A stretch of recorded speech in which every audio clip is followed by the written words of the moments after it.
Magandang araw mga ka-Wonder and welcome back sa ating YouTube channel. Itong Wonder Vlogcaster. Magandang araw sa inyo. Naalala niyo ba mga ka-Wonder yung unang video natin na pumupunta si Sara Duterte sa isang BJMP dyan sa Camp Bagong Diwa, kung saan pumupunta siya dyan ng 10 oras ng gabi. Ito po yung part 2. At dito sa part 2 na to, sasabihin na natin kung bakit siya pumupunta at magugulat kayo mga ka-Wonder. Dahil lahat yan ay ibinulgar.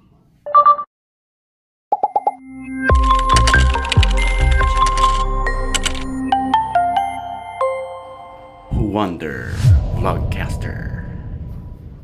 So yun nga mga ka-Wonder, magandang araw sa inyo. Kung naalala nyo nga yung una nating video na pumupunta si Sara dyan sa Camp Bagong Diwa, dyan sa BJMP or Bureau of Jail Management and Penology, may pinupuntahan siyang tao dyan. At yan po, mga nakakulong dyan o mga nakapiit dyan ay mga high profile na mga preso o PDL. So isa dyan ay yung sinasabing kuya-kuyahan o parang gano'n, kuya-kuyahan na ibinigay daw ni Pangulong Rodrigo Duterte para dito kay Sara. Kumbaga parang aide niya, siguro assistant niya, during kahit nung mayor days niya pa. At yan nga ngayon ay nakakulong dito sa BJMP. At magugulat kayo mga ka-Wonder, no? Dahil ito si Sara ay mukhang hindi mapakali.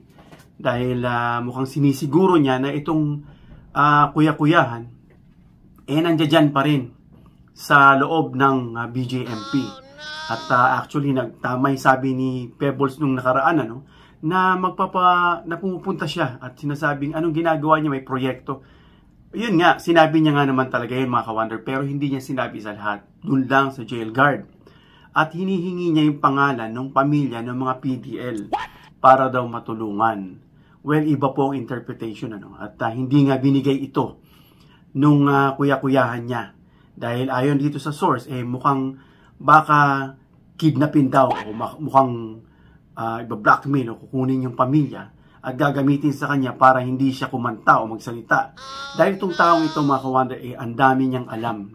Nalalaman niya lahat ng baho na itong Duterte. Kaya kailangan from time to time o kahit na siguro minsan may contact, di natin alam, malaman niya yung whereabouts nitong taon to kung nandiyan pa rin sa loob ng preso. Well, pakinggan natin mga ka-Wonder para mas sa buong detalye nitong part 2 kung bakit pumupunta dyan si Duterte, si Sara sa loob ng BJMP Bagong Diwa.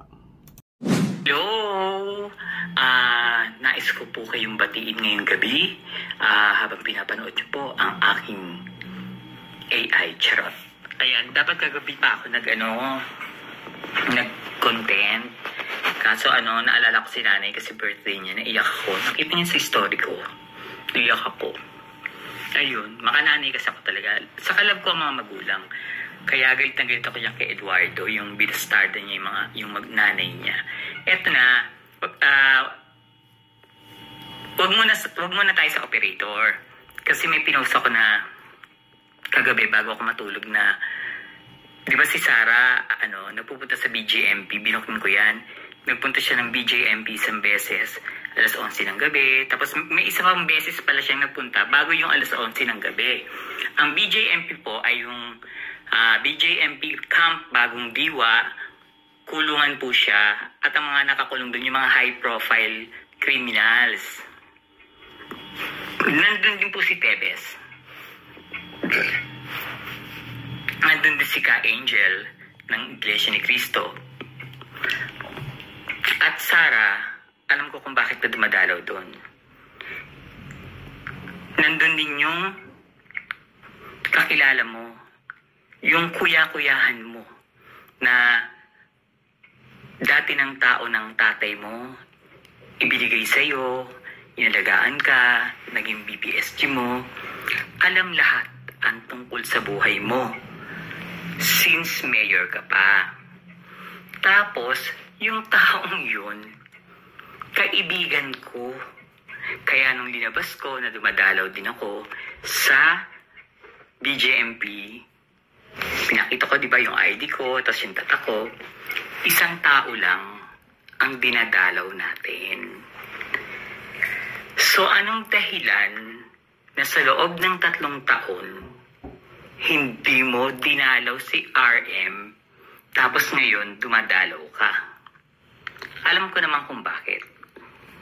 At alam mo rin kung bakit ayoko sa'yo. Kasi alam ko yung katotohanan. Alam ko yung confidential fund. Alam ko yung pagiging attitude mo, pagiging maldita mo, at pagiging sinungaling mo. Alam ko lahat. Lahat. Kaya ayoko sa'yo. Hindi lang kasi alam ng mga tao yung totoong eksena mo. Pero yung kuya-kuyahan mo na kaibigan ko, kinuwento niya sa akin lahat. Alam ko ang mga katarantaduhang ginagawa niyo. Kaya consistent ako na ayoko sa inyo. Pinagsisisihan ko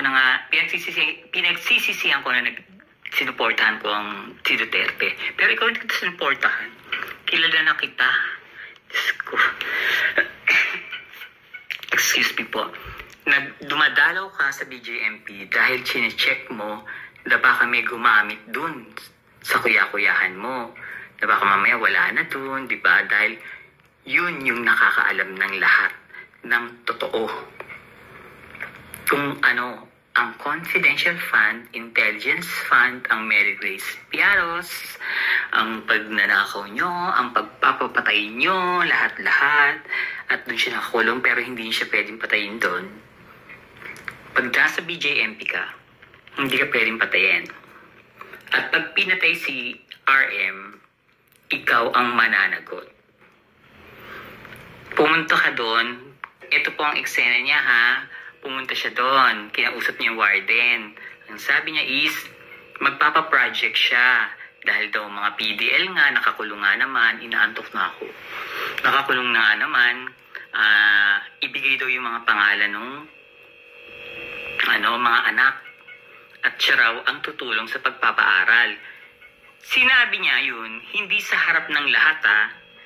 Sinabi niya yun sa warden. So, etong warden, pinatawag isa-isa yung mga nakakulong dun sa Annex 2. Kung saan nakakulong yung kuya-kuyahan niyang yun na tumulong sa kanya ng eleksyon na kaibigan ko. Kinuha niya yung mga pangalan ng mga anak. Tapos pangalan ng asawa saan nakatira. Malakas ang pang-amoy nung kaibigan ko na kay Sarah yun. Hindi siya nagbigay ng pangalan. Hindi niya binigay ang pangalan ng mga anak niya at ng asawa niya at kung saan nakatira. Kasi alam ng asawa ko ng kaibigan ko yung gagawin ni Sarah. Pakikidnap niya yung mga bata, papapatay niya para hindi magsalita si Caramil. Ayan, sinabi ko na Caramil, si RM, na tungkol sa kanya. Chinecheck niya lang kung nandun pa yung kaibigan ko. Yun ang eksena mo. So, nung nakita mo at pinapunta mo pa si Joyce dapat Eto, dapat kina-question ka dito. Nung hindi ka na pumupunta, may pinapapunta kang babae. Si Joyce dapat naging USEC ng TMS. May position ba siya sa opisina mo? Hoy Joyce, dapat makinig ka. Wala akong pakialam kahit lawyer ka. Anong position mo dun sa sa OVP? At bakit nagpupunta ka dun sa Camp BJMP, dun sa kaibigan ko? Hindi ka niya lawyer para pumunta ka dun. At wala kang pinaglo-lawyeran dun. Joyce, dapat. Kilala kita. Alam ko yung pinlanin niyo kay BBM. Alam ko. At kaibigan mo yun. Si Caramil. BFF kayo. Kayo nila Sara. Si Kirara. Si Monsayak. Diba? Yung mga taga-Baste. Kasi yung kaibigan ko na yan, graduate din sa Baste. Kabarkada nyo. Nagginago nyo. 3 taon na dun, hindi nyo tinulungan. Tapos ngayon chinecheck nyo, baka may tumutulong. Dinadalaw ko yun. Marami na kami napagkwentuhan. Nasa akin lahat. Wala kayong pwedeng gawin sa kanya. Wala rin kayong pwedeng gawin sa akin dahil inaibigay ko na rin sa iba. Alam ko lahat ng katarantaduan ng OBP. Pero wala akong magagawa kung Hindi ko naman kayo pinipilit maniwala sa akin yung makakanood nito. Pero lagi niyong tatandaan, hindi po ako sinungaling at hindi ako mapaggawa ng kwento. Hindi kailangan. Wala akong mahihita dyan. Magsasabi ako ng totoo para sa tao, para makaiwas sila sa inyo. Diba? Doon sa mga fan ng mga Duterte, go lang, Diyos ko. Wala kaming pakialam dyan. Magpakabaliw kayo. Diba? Basta ako alam ko yung totoo, ayoko sa'yo, sinungaling ka. Magnanakaw ka din. Anong ginawa mo sa confidential fund, di ba? Kahit nga hindi kayo impeach magpaano ka na lang, imbestiga. Nang malaman naman namin kung anong ginawa mo sa confidential funds at intel funds. Ulitin ko ha, magkakilala tayo. Isa lang yung taong dinadalaw mo, pinupuntahan mo sa BJMP. Isang tao lang. Kaibigan ko at kuya-kuyahan mo. Lalabas din yan yung katotohanan na magkaibigan kayo. Ang dami-dami nyo ang pictures. Ang bait-bait nga sa'yo. Diyos ko. Dahil lang kay Harry Rocket sa pera. Pinagpalit mo. Diba? Chururut to sa hindi ka makakapunto sa akin.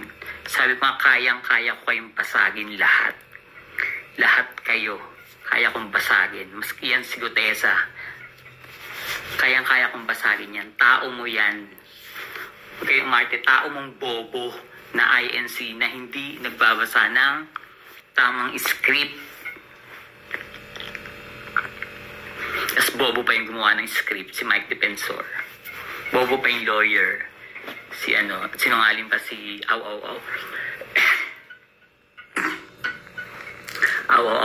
Marcoleta. O siya, Sara, baka sa susunod magkita tayo sa BJMP, ha? Pumasok ka. Huwag kang pasilip-silip lang. Chururut to sakbe. Ang lakas ng loob niyong umupo talaga sa pagiging presidente, mga kriminal naman kayo. Hindi na kayo nahiya. Diyos ko, patawarin niyo po sila kahit ako ng mga kasalanan ginawa kasi po sila yung mga siraulo at bobo at hindi chururut to sakbe. Ako ay sinisaldi ko, hindi ako AI. So yan mga ka-wonder, makikita natin dyan na talagang kung totoo itong sinasabi ni Pebbles, nasa panganib ang ating bansa. No? Talagang nasa panganib. At sana, itong mga DDS, buksan nyo na ang isip nyo. Hindi yung dahil sa natuwa kayo. No? Andiyan dyan pa rin yung hangover ni PRRD sa inyo. Na talagang nasilaw kayo at na-inspire kayo.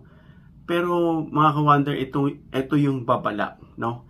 Na kailangan natin pakinggan. Kailangan natin timbangin.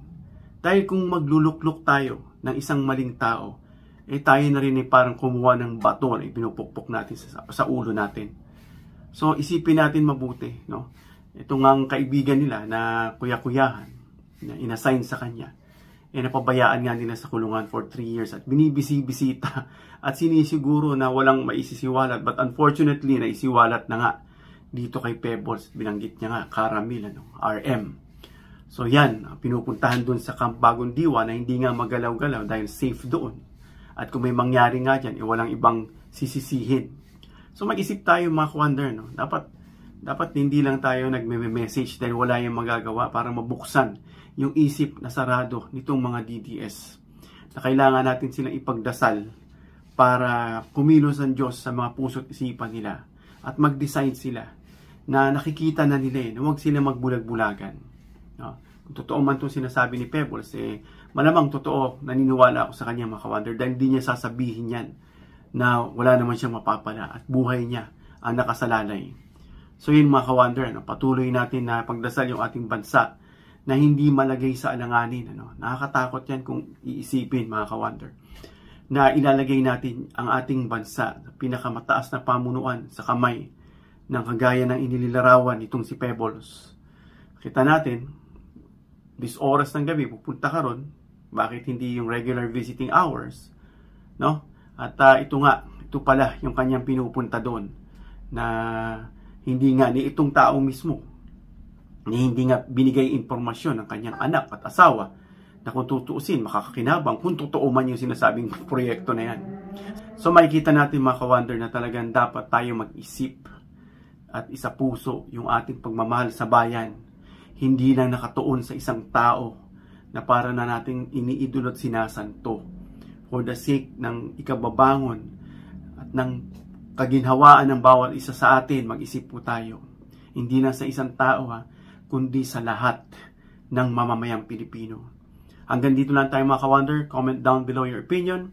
Kung meron kayong gusto sabihin o suggestion o nalalaman. And please give it a thumbs up if you like this video para ma-introduce ni YouTube sa iba pang viewers. Please share this video para malaman nila yung dahilan, ng pinaka-dahilan na pupunta si Sara doon sa Camp Bagong Diwa BJMP. And of course, please subscribe, hit the notification bell icon and choose all bilang suporta sa aming mga content creators. Hanggang sa muli mga ka-wonder, God bless.